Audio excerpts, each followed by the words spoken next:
Okay, so we can start now for this meditation session.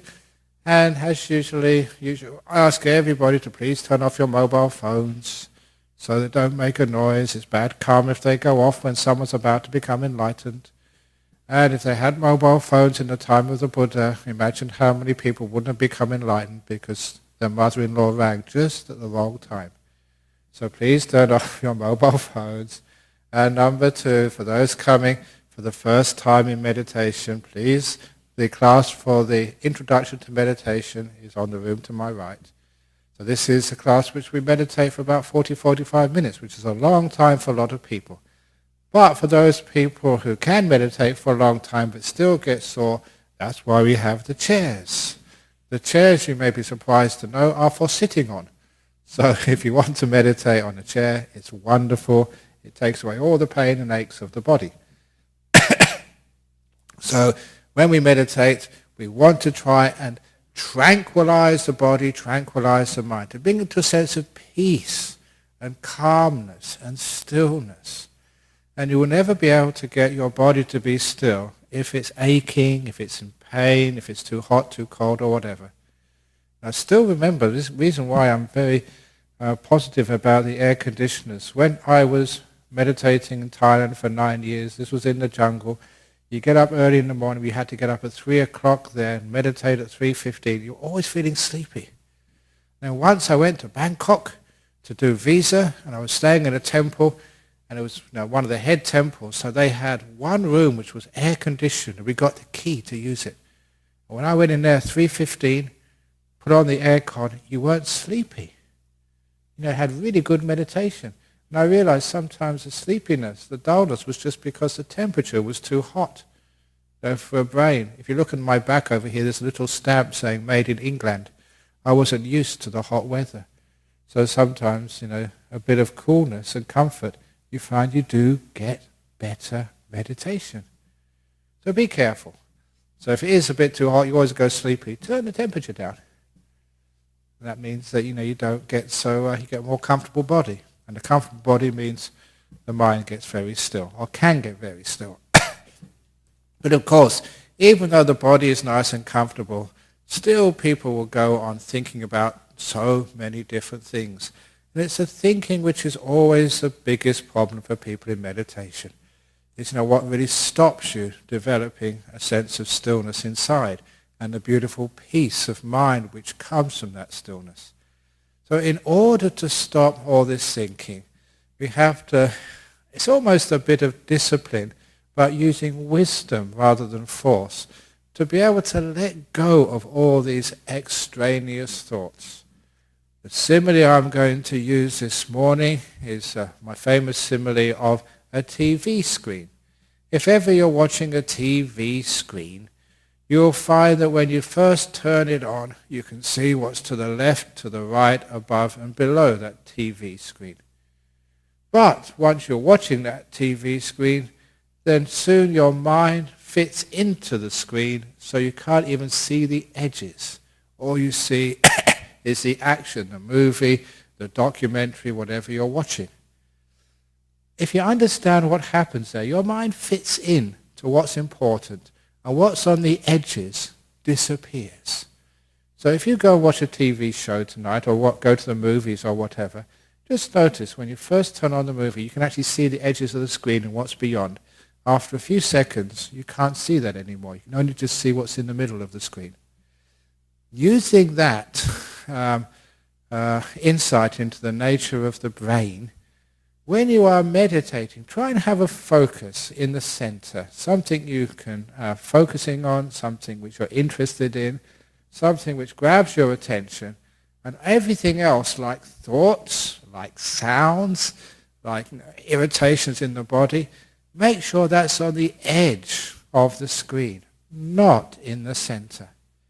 And of course, here for most Buddhist meditation teachers or places, we always use a meditation on the breathing.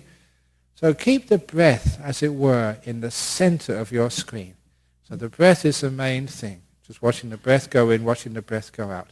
And if there are any thoughts, any sounds, distractions, keep them on the edge.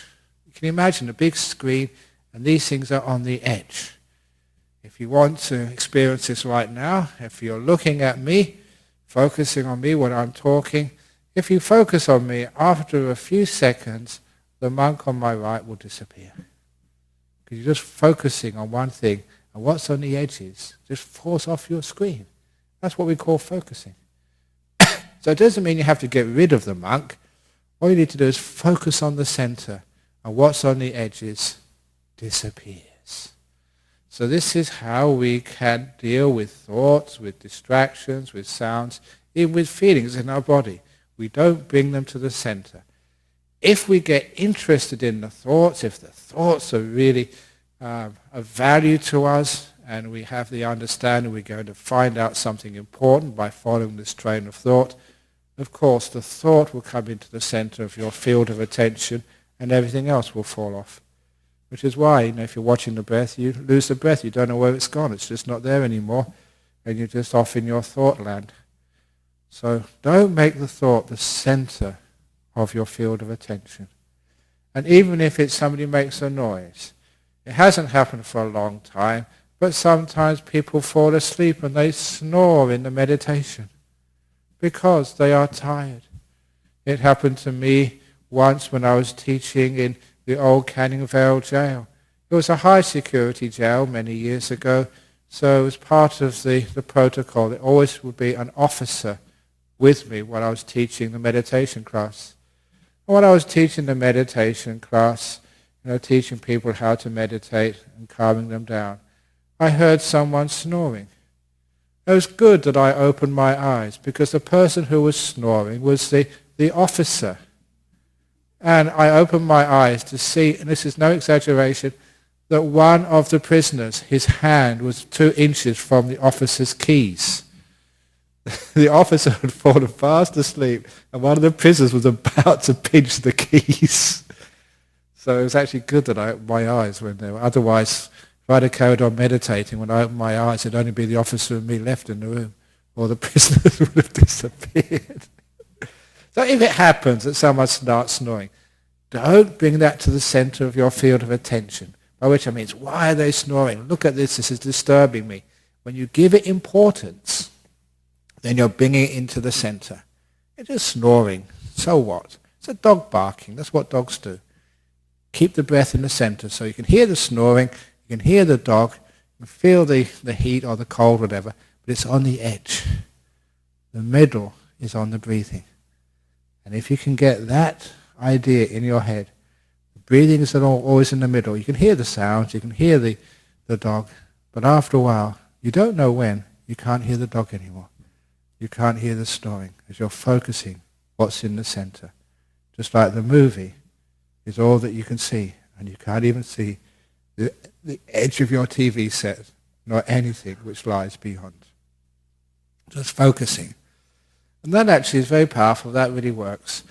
But it means you have to give importance to the breathing. So to be able to give importance to the breathing, we try and make it interesting. Because sometimes people think, oh, breathing in, breathing out, breathing in, breathing out. This is boring. How long do I have to do this for? Breathing in, breathing out. So don't just watch the breath in that way. Give it interest. So one way you can give interest, is what I was teaching last night, is give a little few words along with the breath. And the ones which I've been using mostly these days is breathing in, peace, breathing out, let go. Breathing in, peace, breathing out, let go. If you're suffering from a disease like a cancer or something, you can actually breathe in health, breathe out toxins or whatever. So you can adjust this for what really grabs your attention, what's really meaningful for you. If you're really poor and suffering because you've lost your job, breathing in money, breathing out debts, breathing... Okay, I'm only making a joke, okay, don't do that. But breathing in peace, breathe out, let go is a very good one. Breathing in peace, breathe out, let go. Because what that does, every time you breathe in, you remember this word peace. It actually starts to establish that in your mind, because you keep mentioning that to yourself, after a while your mind submits and it being in peace. It takes in the meaning of peace. And so this incredible thing which we call peace starts to establish itself inside of you, and it grows stronger and stronger. You're breathing in peace and your mind is actually becoming more peaceful. Breathing out, let go, let go. Because we do carry so many attachments, and many of those attachments are very painful and very heavy. We need to learn how to let them all go during meditation. Never be concerned or afraid. If you let go of your attachments, you're being irresponsible, because I guarantee you 100% when you come out of meditation, you'll have your attachments back again, unfortunately. But at least during meditation, you can put them down, let them go, and be free. So breathing in peace, breathing out, let go. And because you repeat that to yourself, again, it makes it that little bit more interesting. It does mean that you have got something which is in the center of your screen, and you know if you're being there, if you know if you're not. And lastly, it does create an attractive quality to the breathing. The breathing becomes very peaceful and very nice.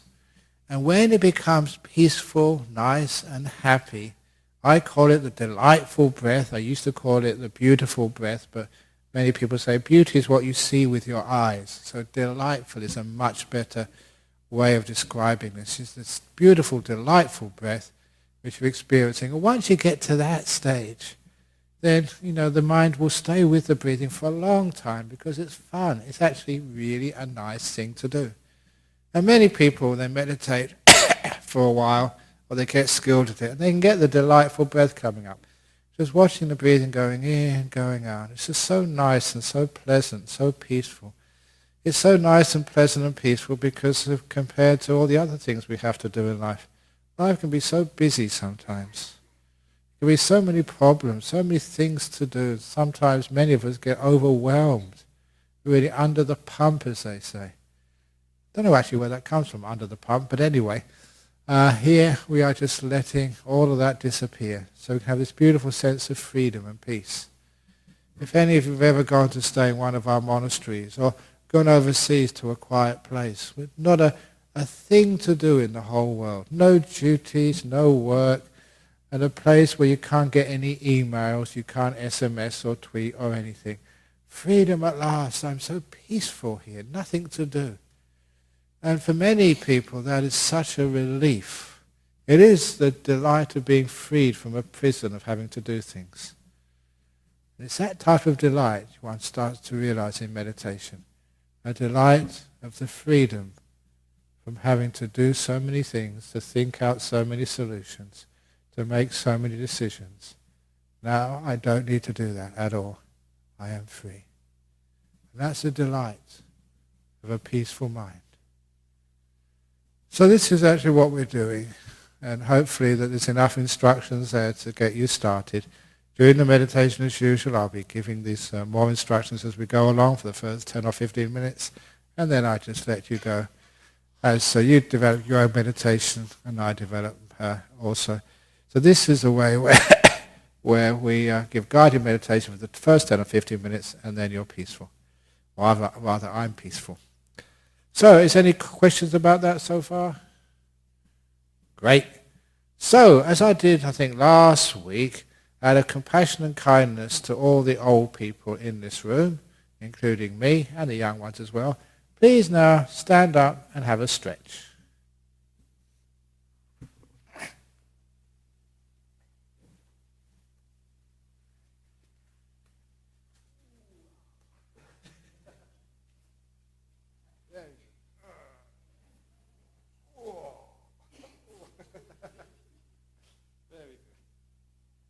When you are nicely stretched, get some of the aches and pains away, then please sit down.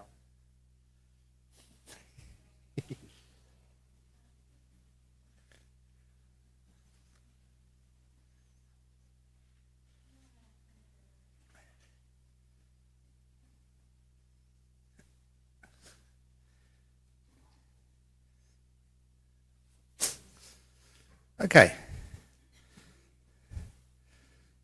And now you're sitting down. Try and get yourself comfortable.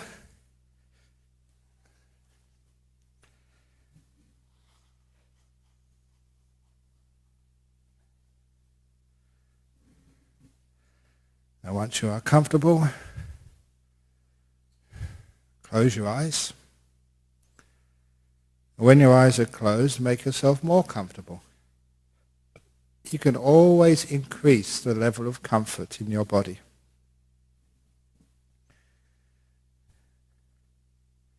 We do this by invoking a combination of mindfulness and kindness, what I keep calling kindfulness. We are aware of our body.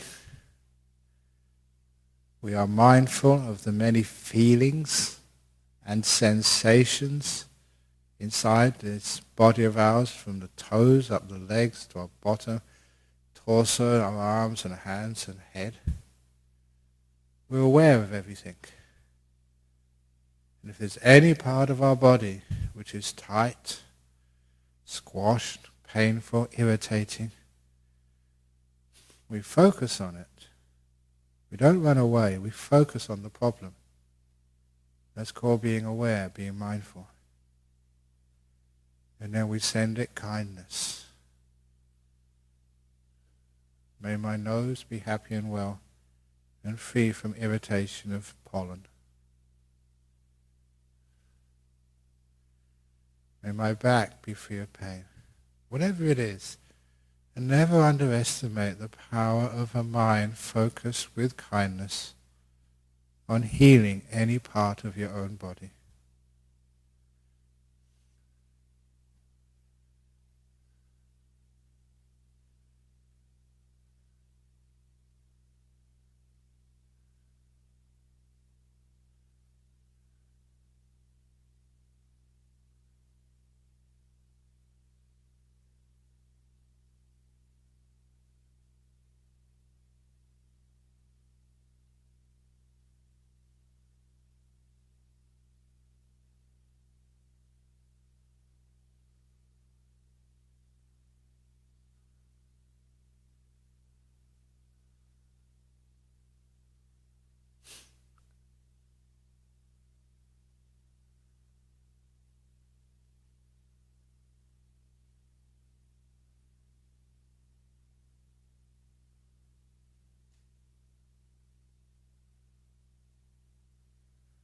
When one part of the body is relaxed, try to go to another part to relax that further. This is not just for the purpose of relaxation. It's also establishing these two qualities in greater strength and power, awareness and kindness. So your attitude when you eventually go on to things like the breathing is to be aware of these things, but not with force, with kindness. You find that if you are kind and people are kind to you, you attract each other. If you're kind to your breathing, the breathing will be attracted to you. If you're kind to peace, peace will come to you. It's kindness, it's openness, respect, softness. Be kind to your body. It's got to serve you for many more years. So you have this quality time just with the feelings in your body to get to know your body again, to be very sensitive to it, and to adjust when it needs adjusting. And any time during this meditation, if you need to move, to adjust out of kindness, you're most welcome to do so.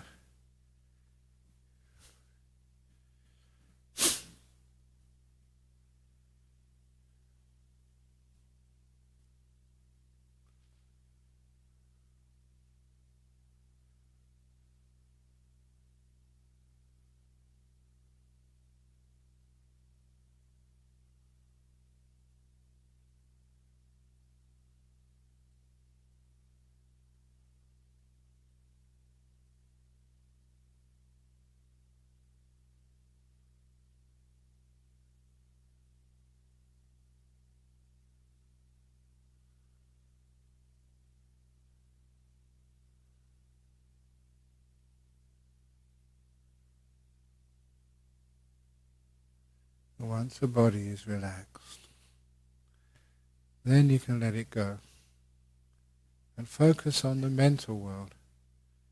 The mental world is a place where thoughts, emotions, happiness and sadness, guilt, fear, all those things, that's where they live. In the emotional world, the mind. You want to calm that all down so there's not so many thoughts. You can imagine your mind. Imagine it like a great lake in the mountains. And sometimes there's so many waves on that lake. So when there's waves on the surface of a lake, it can never reflect the moon and the stars in the sky above. Only when the lake is perfectly calm, with not a ripple on its surface, only then can you have a perfect image of the heavens above and the forest and mountains which surround it. So we're going to see how we can let this mind become calm as a still mountain lake.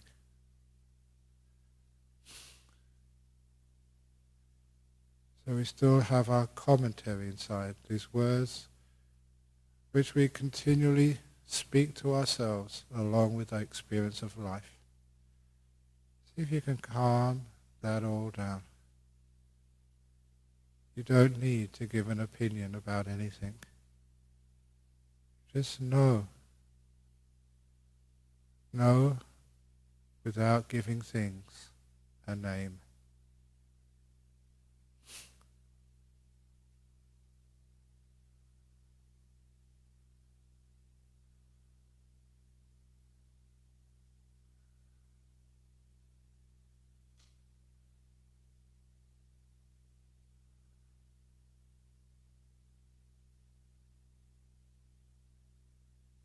And if thoughts of your future come up, the plans of what you're going to do later on today, tonight, tomorrow, this is not the time for that. We'll leave that into the future. This is our meditation time. A time we put aside, not for work, not for problem solving. This is the time dedicated to peace. And anyway, if you want a good future, focus on the place where your future is being made, right now. And all that past can't be fixed, it can't be changed. Let it go. You don't learn anything from the past. You learn all the wisdom from the present. If you want to be wise, look at now.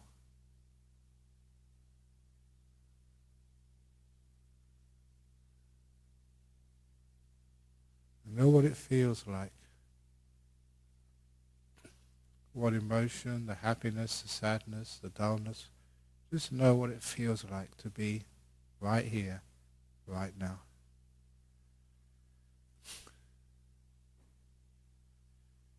Especially see if you can notice this quality of peace. This peace when you're just here with nothing to do. You just are.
now, when the mind is peaceful enough, you may invite your breathing in, to be able to watch the breath. How you observe the breath is up to you. You don't need to watch it at one particular place. Whatever feeling or sensation tells you your breathing is going in, whatever sensation tells you your breathing is going out, that's what we focus on, the feeling of the breath. Just breathe in 1 or 2 or 3 times to get to know the feeling.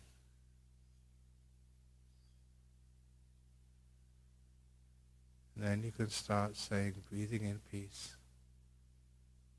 Breathe out, let go. Peace. Let go. Don't just focus on the words, focus on their meaning, what it does to the breath and to the mind.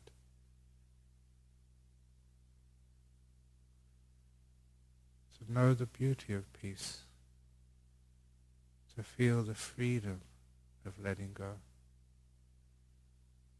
Breathing in peace, breathe out, let go.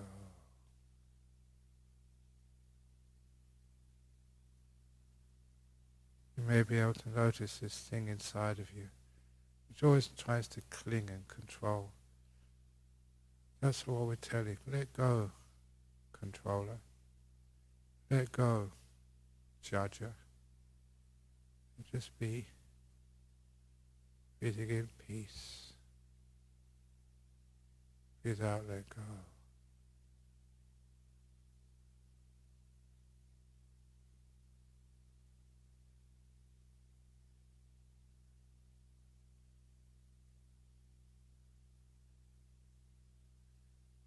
Keep the center of the screen of attention.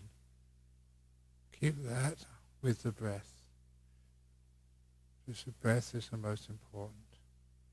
And anything else is on the edge. Soon, all those other problems you have in life, all the thoughts, all the sounds, you keep them on the edge of the screen of attention, they will soon fall away. Until all you have left is just the breath going in, bringing peace into your heart. All you have is breath going out, taking away, letting go of all the pain and the hurt and the tension and the tiredness. Breathing in peace, breathing out, let go.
Just getting very close to the end of the meditation now.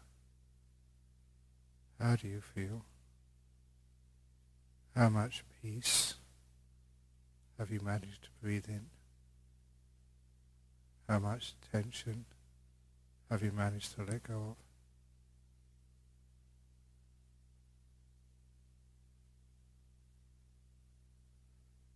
And just savor the last couple of minutes, just being peaceful, not trying to get anywhere or develop anything, just being able to enjoy how much you have developed.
Now I'm going to ring the gong 3 times to end the meditation.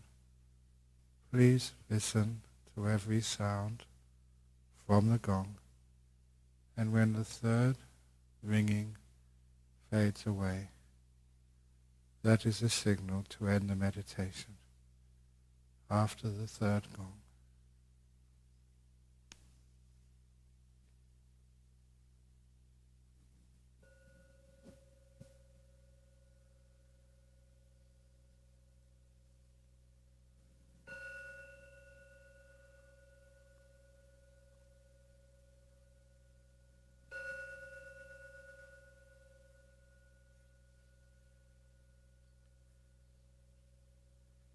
Very good. So now please get yourselves comfortable. Hopefully that worked today. Now we have, oh my goodness, we have questions from here and from overseas. This is an interesting one from Hawaii. It's amazing how many people listen to this. Here we go. Question from Hawaii. I am able to get into stillness by paying attention to the body. But when I shift attention to the breath, my mind will once again bounce here and there. Should I just keep attention on the body? Thank you. Okay, the answer is yes. Please keep attention on the body much longer. One of the problems with giving a guided meditation is that I give the instructions at certain stages, and sometimes for some people I go too fast, for some people go too slow, which is one of the problems with guided meditations. Sometimes when I say go on to the breath, it's great you still stay on the body. When I say go on to the breath, you should have been on the breath a long time ago. So that's why I dislike sometimes doing the guided meditations. But it's okay for the Saturday afternoons. But for the question here, I would stay much longer on my body until you feel stillness, until the stillness brings up a sense of delight and happiness. Just being with the body, being nice and still, and everything gets nice and soft and peaceful, and you get a sense of comfort, enjoying it. And then you can very gently invite the breath in. I use the word invite the breathing in instead of just going to grab it, because that will disturb the stillness which you've already developed. By inviting the breath in, you just be very gentle, very respectful, just like you would invite a friend to come in, rather than grabbing them by the throat and pulling them in. Which means that usually you can take the stillness, you can take the peace, the happiness you've got by doing the body reflection or meditation, you can use that and just transfer it onto the breathing. And for the person from Hawaii, if you go on to the breath and the breath becomes, the mind is not still anymore, then just go back onto the body. You've gone too fast. And that way you start to learn when is the right time to transfer from one object to another. You become a very skilled meditator. So we do have a couple of questions in the basket here. Call them basket case questions. Oops. So this is a controversial question. This is concerning our nuns' monastery. Dear Ajahn Brahm, could you tell me where the Lord Buddha teaches in the Pali Canon about Kuan Yin, whose statues are to be installed in the nuns' monastery? Thank you. The controversial one there. Because our nuns' monastery have decided to put in a statue of this Kuan Yin. And Kuan Yin has a very interesting history. Because it's one of the people in Buddhism who started off as a man and became a girl. Sex change in history. Because this is just a bit of interest for scholars. We have like the historical Buddha, and the Buddha had two chief disciples, which were Sariputta and Moggallana. And they were saying that this is not the first Buddha that ever was in the world, nor will it be the last Buddha. There's been Buddhas before and Buddhas before that, because when there is an opportunity, for these things to arise, then they will come. So the Buddhist cosmology is many, many universes, one after the other, been going on immeasurable time. Not just one universe, but many universes. And so you can have a Buddha come along. And they say that all Buddhas have two chief disciples. And so there was the Buddha, which many of you may have heard of, is supposed to be in the future, not even a Buddha yet. They said Amitabha had two chief disciples, Avalokitesvara and Vayama. Now, Avalokitesvara means the one who looks down compassionately. That's the Sanskrit word. And Vayama means effort or struggle or whatever. And in the history of Buddhism, they were both supposed to be two males. But Vayama was not very popular amongst people. Human beings, we've always been lazy. And so effort and struggle never really got people's attention. But looking on with compassion, that was a very attractive ideal for Buddhists. And so what started off was just a chief disciple of a future Buddha soon became an icon of Buddhism in themselves, Avalokitesvara. And so many statues, because this was a symbol of compassion. And because in all cultures, I don't know why this is sexist, this is not really part of our modern age, but we always think that women are more compassionate than men. I remember, this is what we think. I remember going to one of the funeral companies here in Perth, and they had just started having female funeral directors. And I remember just talking with the funeral directors, and they said, these female funeral directors are very popular because people in Australia think they're more compassionate. But he said to me in private, he said, but if you have to work with them, you realize they're not compassionate at all. That's what he said. Women and men are the same, as far as I'm concerned. So, but they have the ideal that women being more compassionate than men. And so the statues of this Avalokitesvara actually changed to be much more like feminine, until it actually became a feminine image. And of course, when it went to China, they changed the Sanskrit name to Guan Yin. Guan means looking over. It's a Chinese character. I know that one. And Yin, I think, with compassion. It just means looking with compassion. And so now it's mostly a Mahayana symbol to have Guan Yin statues everywhere. But it's just a symbol of compassion and kindness. So the person who asked this question, it's nowhere in the Pali Canon. They have a Guan Yin. But nevertheless, if it's a symbol of kindness and compassion, fine. Because we can always do with more kindness and compassion in this world. There's never enough kindness and compassion. So it's just a symbol, that's all. It's the same with the Buddha statue behind me. For those who wonder, what do we do bowing to this Buddha statue? Is it to pray for good luck in our exams or to get the boyfriend of our dreams?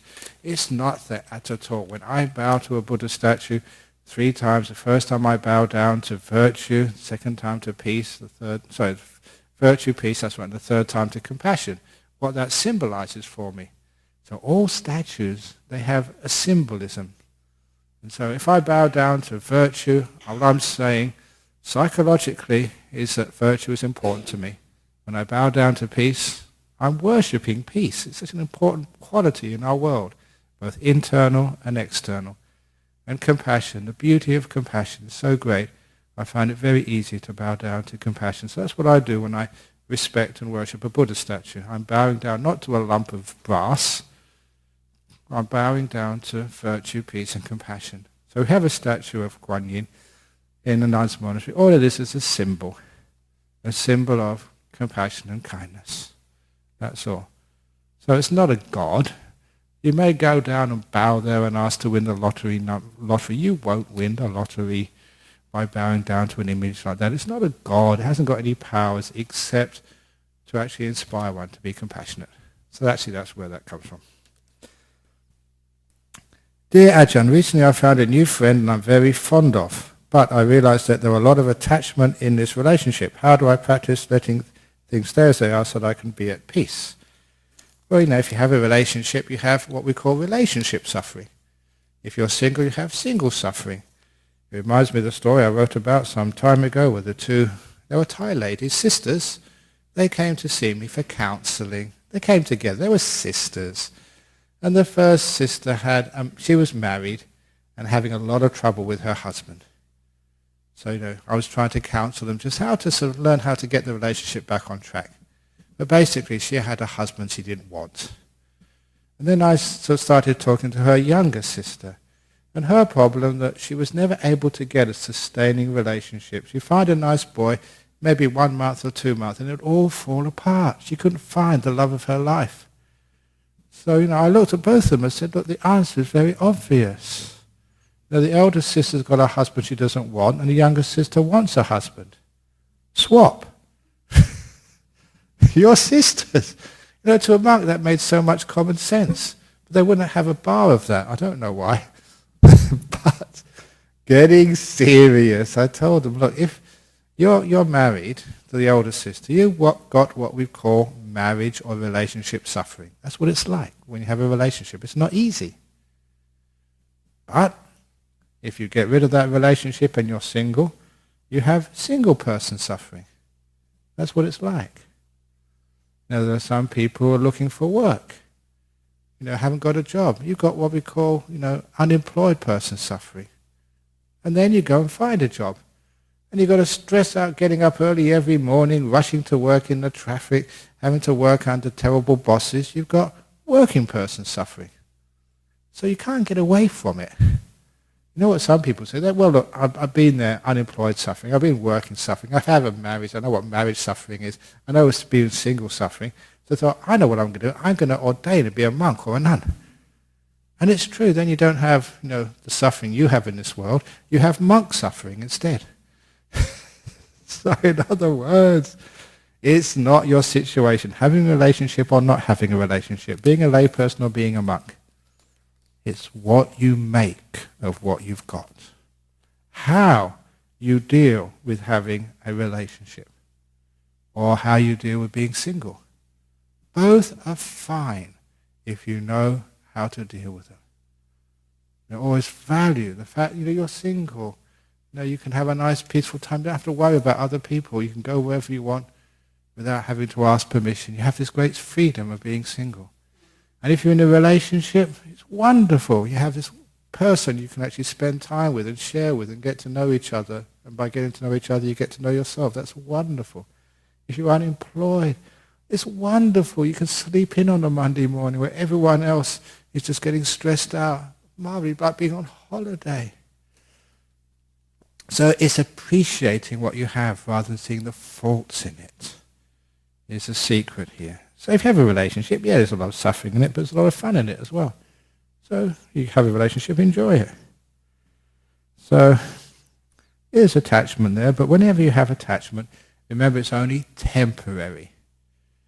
You don't own your partner. They came into your life. What comes into your life will one day leave. And so that if you understand what I call the simile of the concert, which means, you like music, you go to a concert, you enjoy it, and after it finishes, it goes, you never cry at the end of a concert, oh, it's over, oh, I'm going to miss the performer. You don't cry at the end of a concert. You feel enriched by having been there for so many hours. So if a relationship fails, it doesn't sort of go anywhere after 1 year, 2 years, or 6 months. Wonderful. What a wonderful time we've had. What a great experience. Just like a great concert. When you go into a relationship, realizing it's going to end, it changes the whole ball game, and you can enjoy it. And when it ends, yes, we had a good time together. The trouble is, when we go into a relationship, we think, this is the one. This is my soulmate. Be careful, because in Buddhism we don't believe in souls, so we can't have any soulmate. This is the one which is meant for me. And we're going to be happy ever after. Ha ha ha. There is no such thing as ever after. There's always a use-by date on every carton of milk and every relationship. So see if you can find the use-by date. When you get married, they always say, better before the age of 50 on your partner. Whatever. It's got a use-by date, okay? So when you go into relationships like that, it's not permanent. Now you can have much more fun because you're real. And then when it fades, you've had a beautiful time together. We've learned so much, have a great time. Now's the time that we came from different places, we go to different places. It's our life. And that way, you can have a wonderful time without realizing attachment is thinking these things are going to be there forever. They're not. Doesn't mean you can't enjoy. You don't get attached to the concert, you know it's going to finish, which means you can enjoy it even more. And there we go. Relationship advice from a monk who's been a monk for 40 years. I know everything about relationships, marriage. Anyway, that's nothing to do with meditation, but it's good fun. Any questions from the floor? Okay, if you can put the questions in the box, please try and put them as like meditation questions, because it's a meditation session. It's much more fun. Okay, so it's 4:15. So I don't know if the aircon worked. It's pretty hot. Well, it's very quiet because it ain't working. So anyway, always be on the positive side. It's very quiet, air conditioning. It doesn't work. Anyway, let's go and pay respects to virtue, peace, and compassion.